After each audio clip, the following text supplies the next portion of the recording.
All right, when we talk about Julius Randle, in the 3 games, Wally, against the Hawks, he averaged 37.3 points per game. That's the best he scored against any team all year. I know, and they have no answer for him. They have no matchup to guard him. They tried multiple different guys. John Collins has no chance to guard him. So what are the Hawks going to do? They're going to devise their game plan strictly to slow down Julius Randle. And Tom Thibodeau has to be ready for that. And that's what the playoffs are all about. I mean, you can take a guy out of a series by double teaming him every time he touches the ball, by making sure that he doesn't get into any rhythm. The Hawks allowed Julius Randle to play a lot of one-on-one. They didn't bring a lot of double teams. They didn't want Julius Randle to create stuff for all the other guys on the Knicks. Now, the Knicks are shooting very well from the three-point line of late. I anticipate the Hawks might guard Julius Randle the same way. I don't think they want to bring those doubles. I don't think they want to get other guys those open looks at the three-point line, because that's when the Knicks can really start getting going as a team. Alan and Monica, 3 games against the Hawks. Randle, 28 points, tied a season high with 44 points, and in the third meeting scored 40 points. And shot over 50% from three-point range in all 3 games, so he's got that part of his game as well. But, Monica, we all know teams aren't taking the left hand away. He figures out a way to get back to that left hand. You heard Wally mention it. John Collins struggled defending him. So they use Solomon Hill, who's got a lot of playoff experience and a lot of physicality to try to come in games.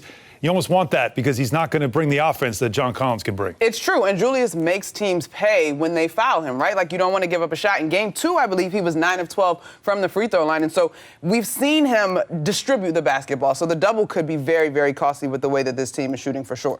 Yeah, and obviously on the other side of this, the other star player in this matchup is going to be Trae Young. We've talked about him a little bit. Let's go deeper into him because Trae Young is a guy, again, making his playoff debut, a high draft pick, known for three-point shooting, known for shooting from anywhere on the floor. But what we got to pay attention to with him and his pick-and-roll partner, Clint Capella, if you don't stop the ball or you try to stop him, well, the big comes and helps. And if not, Monica, he's slippery. Han, you nailed it. And we were talking in the green room a little bit. Does Tibbs bring a trap to disrupt some of this vision in terms of that lob, that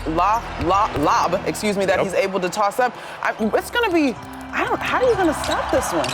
Well, you can't go under, clearly, right? Because he can shoot the three-point shot. And when you try to play him up close, you just saw right there, he knows how to draw fouls. He's one of the best in the game at it. In fact, he's one of those guys that does the fender-bender fouls where he'll stop short when you get on his hip. He can do that. But if you think about what you said, try to trap, try to bring the big. The bigger issue is that's when Clint Capella comes and cleans up the easy mess. 100% will demand a top-tier rotation, but maybe it's not a flat-out call to trap every single time, right? Maybe it's a little bit more of a hedge just to kind of keep him off of the three-point line where once he gets inside the 3, I mean, the playmaking ability is crazy. Yeah, and just remember, in that third game, Bill, against the Knicks, the Hawks were up 11, and that pick and roll was working to perfection. Trae Young got hurt, and the Knicks were able to make a push, come back, and win that game. That's what happened in the third meeting. And, it's interesting, guys. You talk about Young against the Knicks this year. He shot only 36%. So what do you think about the strategy about trying to continue that? Because he's put up the points, but he didn't shoot well. What did the Knicks do against him? Well, Alan brought up an outstanding point. Keep him off the free throw line.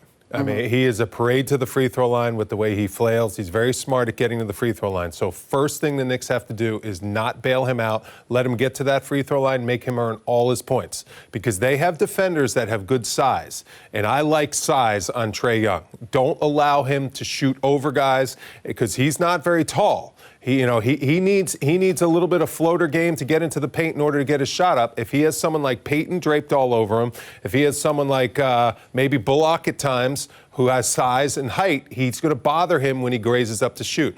I think the Knicks are going to go with some height on him to make sure he can't get in that lane and see the rim with those floaters. Everyone, let the record show that Wally just pointed out that he thought Allen made a good point. Spectacular. Useful. We are a useful point. We're off to a great start here. It's a new day. As we continue. Up next, the Wally Wall, Clint Capella, leading rebounder in the league. How do the Knicks slow him down? We'll discuss when we come back after this.